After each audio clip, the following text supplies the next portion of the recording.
미자립 교회를 오래 목회하신 어느 목사님과 그 목회의 어려운 일을 한참을 나누었는데, 그 목사님께서 마지막에 그런 말씀을 하셨습니다. 왜 예수님께서는 나에게는 역사 안 해주시는지 모르겠습니다.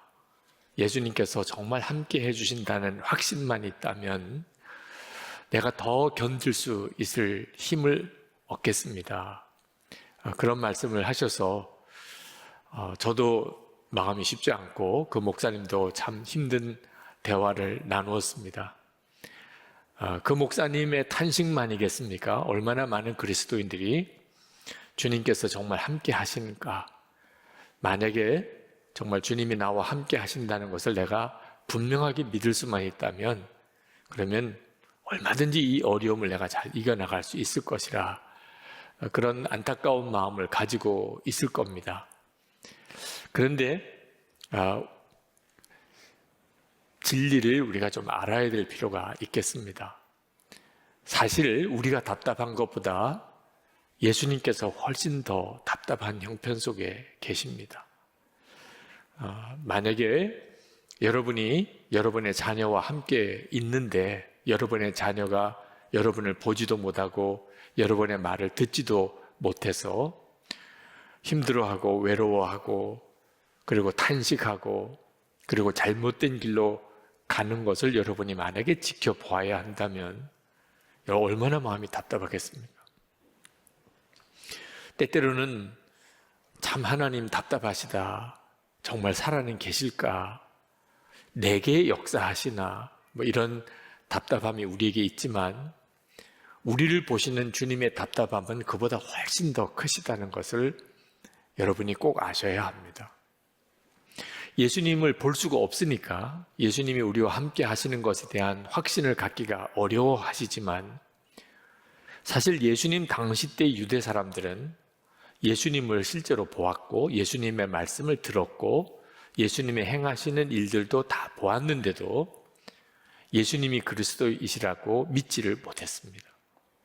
사실 안 믿기가 어려울 만큼 증거가 분명합니다. 오늘 주님이 하신 말씀 요한복음 5장 30절부터 보면 예수님께서 세 가지 분명한 증거를 말씀하셨는데, 첫 번째는 그들이 그토록 존경하고 또 귀하게 여기는 세례 요한이 예수님이 그리스도라고 메시아라고 증언했다는 점.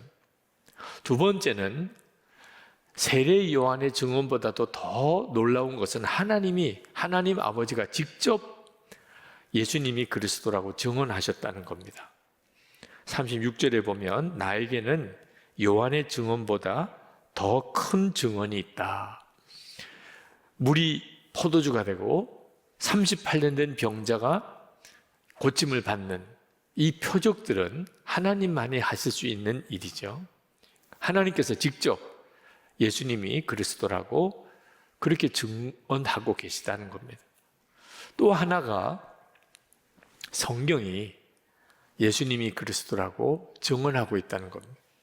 39절에 보면 성경은 나에 대하여 증언하고 있다. 자, 예수님이 그리스도라고 분명하게 정말 믿을 수 있는 증거들이 있음에도 유대인 사람들은 예수님을 믿지 않았습니다. 그들은 성경을 정말 많이 알고 있었고 또 성경을 굉장히 사랑했습니다. 율법이 있다는 것을 자부심을 가지고 있었고 또 율법을 그들은 그냥 주야로 묵상하는 사람들이었는데도 예수님이 그리스도인 것을 알지 못했던 이유가 뭘까요? 말씀하고 말은 하지만 예수님께서 그 말씀이 그 마음속에 있지 않다고 이야기하셨어요. 38절에 보면 또 그 말씀이 너희 속에 머물러 있지도 않다. 유대 사람들은 그러면 율법을 읽고 연구한 건 다 뭡니까? 그들은 율법을 통하여 자기들의 종교적인 신분을 유지하고 세상의 어떤 영광을 누리는 일에 자기들이 율법을 알고 있다는 것을 과시하려고 했을 뿐입니다. 그들은 하나님을 믿는다고는 했지만 실제로 마음속에 하나님을 사랑함이 없었어요. 42절에 예수님이 이렇게 말씀합니다. 너희에게 하나님을 사랑하는 마음이 없는 것도 나는 알고 있다.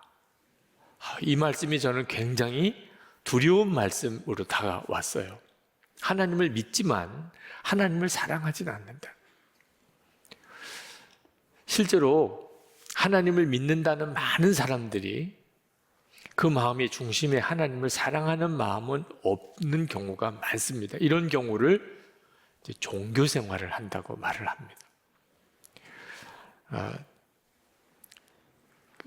그들이 하나님과 실제적인 교제가 없고 하나님을 사랑하지 않으니까 실제로 그 마음에 있는 동기는 전적으로 세상적인 영광을 추구하는, 그리고 자기 자신의 어떤 자랑을 얻으려고 하는 것, 거기에만 온통 관심이 있는 겁니다.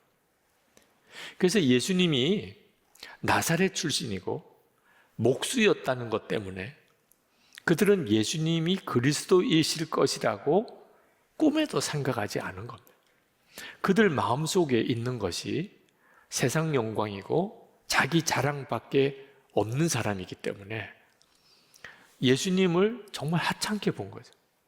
만약에 예수님이 제사장이나 바리새인처럼 오셨다면 아마 예수님에게 관심이 있었을 거예요. 43절, 44절에 이렇게 말씀합니다. 다른 이가 자기 이름으로 오면 너희는 그를 영접할 것이다. 너희는 서로 영광을 주고 받으면서 오직 한 분이신 하나님께서 주시는 영광은 구하지 않으니 어떻게 믿을 수 있겠느냐. 유대 사람들은 모세의 율법을 대단히 중요하게 여겼습니다. 근데 모세가 율법을 기록할 때 예수 그리스도를 바라보면서 기록했다고 모세가 증언해요. 그리고 예수님이 그리스도이신 것을 우리에게 믿게 하려고 사실 율법을 쓴 겁니다. 그런데 유대 사람들은 그 율법을 가지고 예수님을 십자가에 못 박습니다. 그래서 45절에서 모세가 너희를 고소할 것이라 그렇게 말씀을 한 겁니다. 하나님을 믿으면서도 실제로 말씀은 마음속에 없고 하나님을 사랑하는 마음이 없이 그렇게 하나님을 믿는다고 하였기 때문에 예수님을 눈으로 보고도 주님의 말씀을 듣고도 예수님을 믿을 수가 없었던 거예요. 이런 경우를 율법주의적인 신앙, 종교생활이라고 말하는 겁니다. 지금도 하나님께 예배하는 이들 중에 그런 성향을 가지고 있는 분들이 있습니다. 이것이 우리를 굉장히 두렵게 하는 거예요. 말씀을 읽으면서 혹시 내가 이런 상태에 빠져 있지 않은지 생각해 보아야 합니다. 왜 예수님에 대해서 답답하게 느끼고 주님을 믿지 못하고 주님의 말씀을 듣지 못할까? 나도 유대 사람들처럼 그저 종교를 가지고 있는 정도에 머물러 있기 때문은 아닐까? 그 점을 돌아봐야 합니다. 지금 우리는 유대 사람들보다 예수님을 더 잘 믿을 수 있는 시대에 살고 있어요. 그들은 예수님을 보았고 우리는 예수님을 보지 못하지만 오히려 예수님을 믿기에는 지금이 더 좋아요. 우리는 이미 완성된 성경을 가지고 있습니다. 이 성경이 예수님을 증거하고 있어요. 그래서 설교를 듣지 않아도 그냥 성경만 읽었는데도 예수님을 믿게 된 역사가 수도 없이 많습니다. 또 하나 2000년 우리 교회의 역사가 예수님이 그리스도이신 것을 분명하게 증거해 주고 있어요. 예수님이 그리스도가 아니라면 지난 2000년 교회의 역사를 설명할 방법이 없어요. 세 번째는 우리들 안에는 성령이 오셔서 그분이 예수님이 그리스도라고 증거해 주고 있어요. 이건 예수님 당시 유대 사람들은 전혀 누리지 못했던 은혜입니다. 우리는 정말 예수님을 믿기에 예수님 당시 때 사람들보다 더 좋은 때에 살고 있는 거예요. 그런데도 여전히 예수님이 정말 함께 계실까? 예수님은 나를 아실까? 주님은 내게도 말씀하시나? 그 사실이 믿어지지 않아서 방황하는 성도들이 참 많습니다. 예수님이 마음에 계시다고 고백은 해요. 예수님이 어디 계시냐고 물으면 마음에 계시다고들 합니다. 그런데 실제로는 전혀 주님을 의식하지 않고 살아요. 말을 할 때도 할 말, 안 할 말, 주님이 진짜 마음에 계시다면 어떻게 저런 말을 할 수 있을까 싶은 그런 말들을 막 하고 삽니다. 해야 할 일, 하지 말아야 될 일 구분이 안 돼요. 실제로 주님을 안 믿는 거죠. 교회가 예수님의 몸이라고 하고 예수님은 교회 머리라고 다 고백해요. 두세 사람이 모인 곳에 예수님도 함께 계시다고들 그렇게들 믿는다고들 합니다. 그런데 교회 안에서 그렇게 서로 갈등하고 다투고 싸우고 갈라집니다. 진짜 기가 막힌 일이에요. 예수님께서 내게는 전혀 말씀하지 않으셨는데요. 나는 주님의 음성을 들어본 적이 없습니다. 그런 분들이 있으신데 절대 그렇지 않습니다. 주님은 우리 모두에게 큰 소리로 말씀하고 계세요. 주님이 큰 소리로 말씀하신다면 어떻게 내가 못 들을 수 있겠습니까? 여러분, 어제 하루를 한번 생각해 보세요. 어제 여러분이 많은 말을 들었을 겁니다. 사람들의 말도 듣고 뉴스도 듣고 무슨 영상도 보면서 들었을 거예요. 근데 다 기억나나요? 여러분이 마음을 열고 들은 것 외에는 듣기는 분명히 들었는데 하나도 못 들은 것 같아요. 생각이 나지도 않으니까. 주님이 나에게 분명하게 큰 소리로 말씀하시는데 나는 왜 못 들은 것 같을까? 자, 여러분에게 한번 질문해 보겠습니다. 주님의 말씀이 여러분의 마음속에 있는가? 유대 사람에게는 없었다고 그랬어요. 원수를 용서하고 사랑하라. 그 말씀이 여러분 안에 있습니까?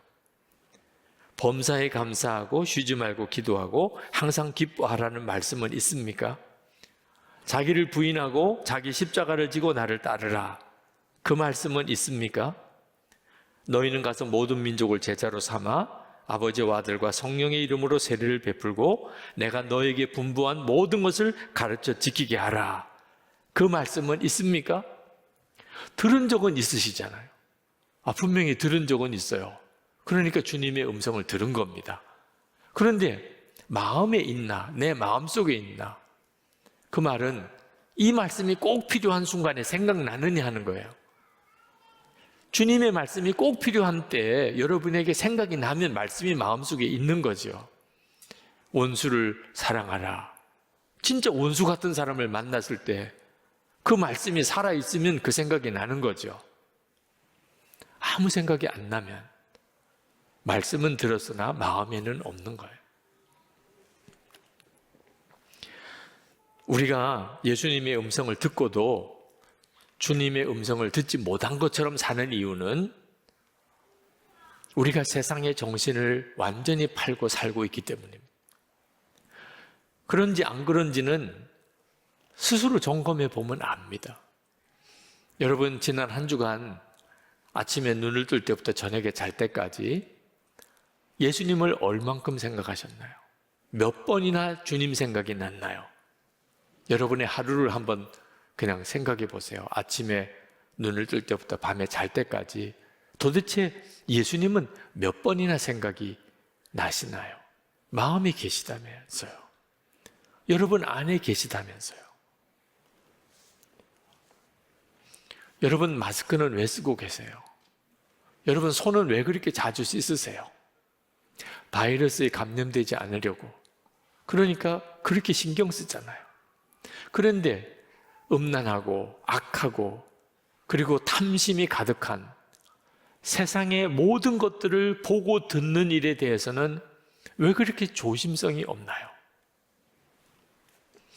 여러분, 우리가 주님을 정말 믿고 주님과 동행하는 삶을 살게 되는 일은 날마다 주님을 바라보고 주님과 동행하는 일에 밀접한 관련이 있어요. 롯이 날마다 보고 듣는 것으로 인하여 심령이 상했다고 그랬습니다. 베드로후서 2장 8절에 이는 이 의인이 그들 중에 거하여 날마다 저 불법한 행실을 보고 들으므로 그 의로운 심령이 상함이라. 그러니까 롯이 소돔과 고모라에 가서 살았습니다. 그 사람들이 사는 것을 보고 듣고 사는 거죠. 날마다 그 소돔과 고모라 사람들이 사는 것을 보고 듣고 사니까 롯의 심령이 완전히 상해버렸다. 우리도 마찬가지예요. 우리가 늘 보고 듣고 사는 것 때문에 우리의 심령 상태가 결정나는 겁니다. 예배도 드렸어요. 은혜도 받았어요. 성령 체험도 했어요. 말씀도 들었어요. 근데 실제로는 삶이 하나도 변화되지 않아요. 왜 그렇지요? 우리가 늘 보고 듣는 것이 세상이니까. 여러분 예배는 도대체 몇 시간 드리나요? 여러분 성경은 도대체 얼마나 보나요? 세상에서 보고 듣는 것과 비교가 안 되죠. 결국은 날마다 보고 듣는 것으로 내 심령 상태가 결정나는 거예요. 영국의 100년 전쟁, 영국과의 100년 전쟁에서 프랑스가 완전히 망하게 되었을 때 그 프랑스를 구원했던 소녀, 오를레앙의 처녀 잔 다크가 하나님의 음성을 듣고 그가 프랑스를 구원하려고 나섭니다. 어디서 그랬죠? 저녁 종소리가 들리는 때 늘 일하던 그 들판에서 하나님의 음성을 들어요. 무디가 어디서 주님을 만나고 주의 음성을 듣지요? 늘 일하던 보스턴의 한 작은 구두 가게에서 거기서 주님 음성을 듣습니다. 사울은 어디서 주님을 만났을까요? 다메섹으로 가는 많은 사람들이 오고 가던 그 길에서 주님을 만나요. 모세는 어디서 하나님을 만났죠? 늘 양떼를 몰고 다니면서 다니던 그 길목에서 거기서 하나님을 만납니다. 아주 평범한 일상이야. 눈을 뜨고 밤에 잘 때까지 우리가 늘 그저 하루를 지내는 별 기대도 없어요. 놀라운 일이 일어날 것 같은 때가 아니에요. 거기에 무슨 큰 소망을 두지도 않았어요. 그런데 거기서 다 하나님을 만났어요. 그 말은 우리의 모든 평범한 것 같은 일상 속에 주님이 같이 계시다는 거예요. 우리가 주님을 만나는 것은 그때 주님이 오신 게 아니고 늘 같이 계시던 주님에 대하여 눈이 뜨인 것뿐이에요. 예수님은 지금 우리 안에 계세요.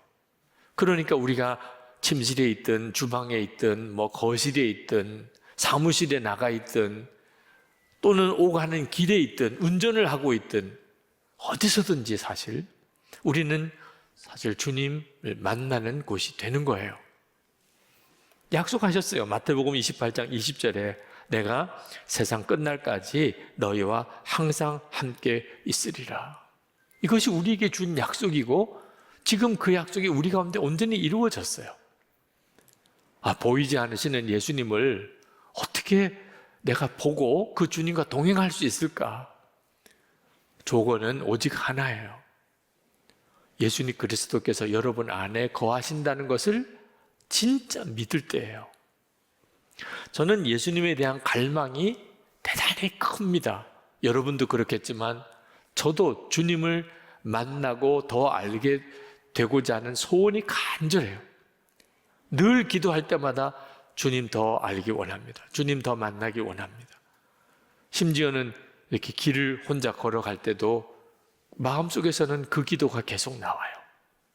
그런데 한 번은 주님께서 제 마음속에 그런 생각으로 응답을 주시더라고요. 너는 그 은혜를 감당할 수 있겠느냐? 주님께서 주시는 말씀이 이게 무슨 의미일까 하는 생각을 해보았습니다. 유대 사람들이 예수님이 그리스도라는 증거가 그렇게 많은데도 그들은 끊임없이 예수님에게 표적을 구합니다.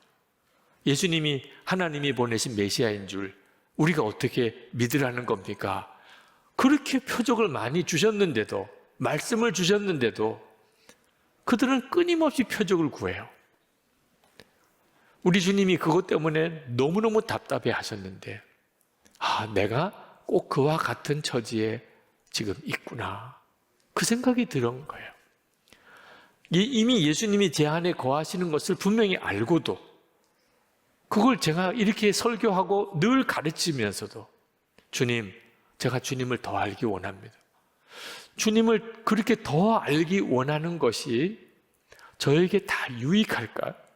그렇다면 주님이 늘 보여주셨겠죠. 사도 바울이 다메섹에서 주님을 만날 때처럼, 그죠? 물로 포도주를 바꿀 때 그때 그 기적이 일어난 것처럼 제 삶 속에 늘 그렇게 하셨겠죠. 그게 내게 유익하다면. 그런데 실제로 그런 많은 은혜의 체험, 놀라운 체험들을 한 것 때문에 미혹을 받은 사람도 많아요. 오죽했으면 사도 바울이 자기가 받은 은혜의 체험이 워낙 크니까 하나님께서 자기에게 가시를 주셨다. 교만하지 않게 하려고. 그러니 주님을 더 체험하려고 하는 일이 사실 나에게는 유익한 게 아닐 수 있다는 것을 깨달았어요. 그러고 보니까 충분해요. 하나님이 저에게 주신 은혜는 부족함이 없어요. 이미 제 안에 오셨는데 무슨 더 큰 은혜를 구할 게 있겠어요. 그래서 그 다음부터는 주님 충분합니다. 예수님 한 분이면 충분합니다. 그렇게 바뀐 거예요. 주님 더 체험하게 해주세요. 그런 기도가 이제 다 없어지고 주님 충분합니다. 제 안에 이미 계신 주님. 근데 그 고백이 나오면서부터 실제로 제 삶 속에 주님이 함께 하시고 주의 말씀을 깨닫고 듣게 하는 은혜가 더 놀라우게 열렸어요. 잔느 규영 부인이라고 계신데 17세기 분입니다. 이분은 성직자도 아니고 신학자도 아니세요. 그런데 그분으로 인하여 하나님의 귀하게 쓰시는 종들이 은혜의 눈들이 열렸어요. 앤드류 머레이 선교사님, 또는 중국의 워츠만 리, 또는 중국의 선교사인 허드슨 테일러 선교사, 너무나 많은 하나님의 귀한 사람들이 이 잔느 규영을 통하여 주님과의 인격적인 교제에 눈이 뜨였어요. 이분이 쓰신 책 중에 순전한 사랑이라는 책에 보면 이 잔느 규영 부인이 주님을 만나고 싶었어요. 그런데 주님을 만나려면 자기가 거룩한 사람이 되어야 한다는 생각을 했습니다. 그래서 주님을 만나는 은혜를 받으려고 거룩한 삶을 살려고 무던히 애를 씁니다. 항상 자기를 살펴보고 조심하고 죄 짓는 거 있을 때마다 회개하고, 그런데 그렇게 노심초사 거룩한 삶을 살려고 애를 쓰는 것 때문에 그는 지쳐요. 도무지 안 되는 일이에요. 거룩한 삶은 노력하고 애써서 이루어지는 게 아닙니다. 나중에는 영적인 좌절에 빠집니다. 그러다가 어느 날 어느 수도원에 수사를 한 분을 만나요. 그리고 그분에게 자기의 이 고민을 신앙 상담을 합니다. 자기가 주님을 만나고 싶은데 그러려면 거룩한 사람이 되어야 되겠는데 도무지 거룩한 삶을 살 수가 없다고. 그랬더니 그 수사가 잔느 규영에게 한마디 대답을 합니다. 이미 예수 그리스도께서 당신 안에서 역사하고 계시는군요. 잔느 규영이 깜짝 놀랐어요. 예수 그리스도께서 이미 내 안에 역사하고 계시다. 그러면 주님을 만날 이유가 뭐 있습니까? 이미 내 안에서 역사하고 계신데. 주님을 향한 그 간절함, 자기 자신의 부족함에 대한 그 안타까움, 그 간절한 갈망, 이 모든 것들이 다 자기 안에 계신 주님의 역사였어요.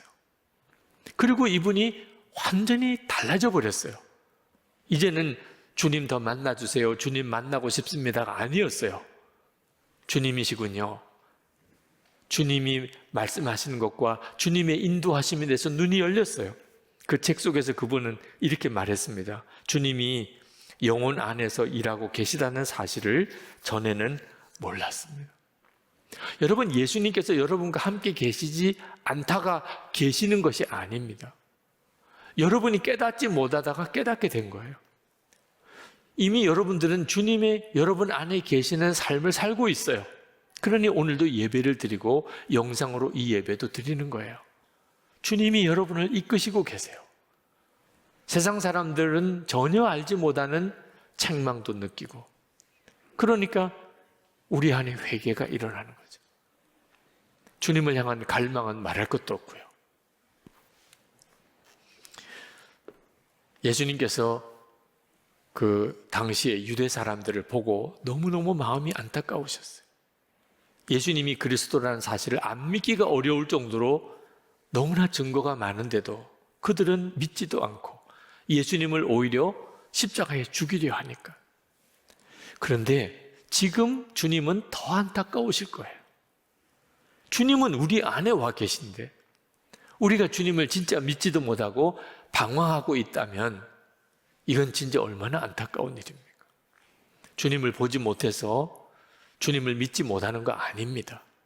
베드로 사도는 분명히 이야기했어요. 예수를 너희가 보지 못하였으나 사랑하는도다. 베드로전서 1장 8절입니다. 주님을 눈으로 보지 못하는 것은 사실 전혀 문제가 안 됩니다. 여러분은 주님을 보지 못해도 주님은 여러분을 늘 보고 계세요. 여러분을 어떻게든지 주님이 인도하고 계세요. 주님은 살아계시고 여러분과 함께 하시고 여러분에게 말씀하시고 그리고 여러분을 이끄세요. 이건 엄청난 은혜예요. 정말 상상이 안 될 정도로 놀라운 은혜예요. 주님과 영원히 함께 할 수 없는 곳이 지옥입니다. 지금 지옥과 같은 삶을 사는 사람이 많아요. 주님과 전혀 상관없는 삶을 사는 거죠. 죽기 전에 그들이 예수님을 믿고 구원받아야 될 이유가 거기에 있어요. 죽을 때까지도 주님과 상관이 없이 살면 진짜 끔찍한 거죠. 그 말은 뒤집어 이야기하면 예수님과 늘 함께하는 삶이 천국의 삶이에요. 그게 바로 천국의 삶의 핵심이에요.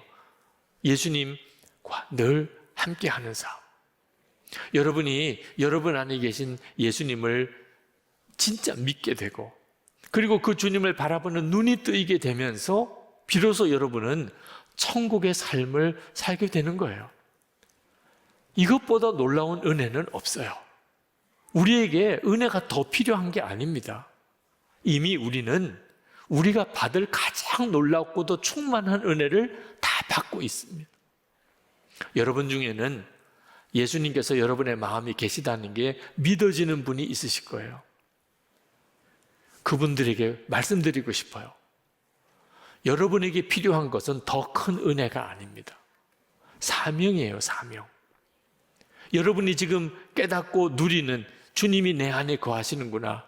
이 사실을 다른 사람들도, 다른 교인들도, 다른 교회에도 그 은혜를 누릴 수 있게 기도하고 또 그렇게 섬기는 일. 그게 우리에게 필요한 거예요.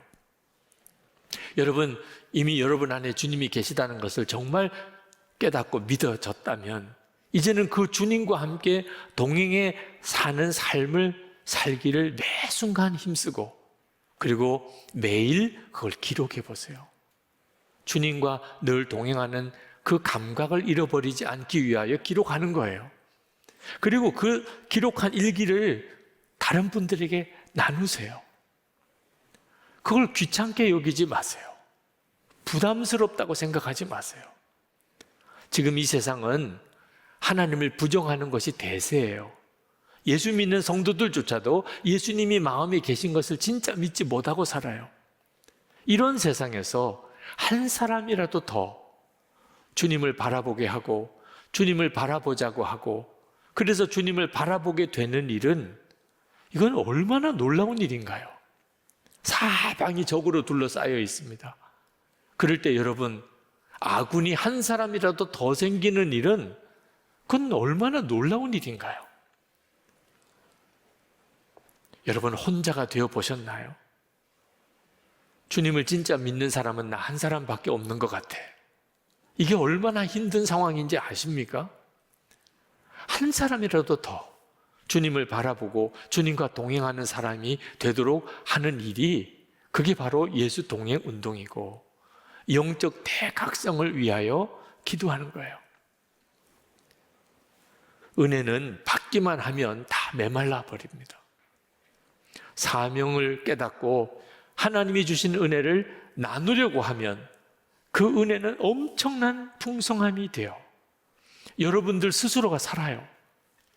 마태복음 6장 33절 말씀해 보면 너희는 먼저 그의 나라와 그의 의를 구하라.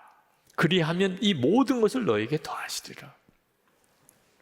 오늘 저는 여러분에게 어떤 결단의 기도를 꼭 드려야 되겠다, 그런 마음이 든 것이 있습니다. 여러분 중에 지금 예수님이 내 마음에 거하시는구나, 계시구나, 이게 믿어진 사람들에게 부탁드리고 싶은 거예요. 지금 나만 그런 믿음을 가지고 끝날 문제가 아닙니다.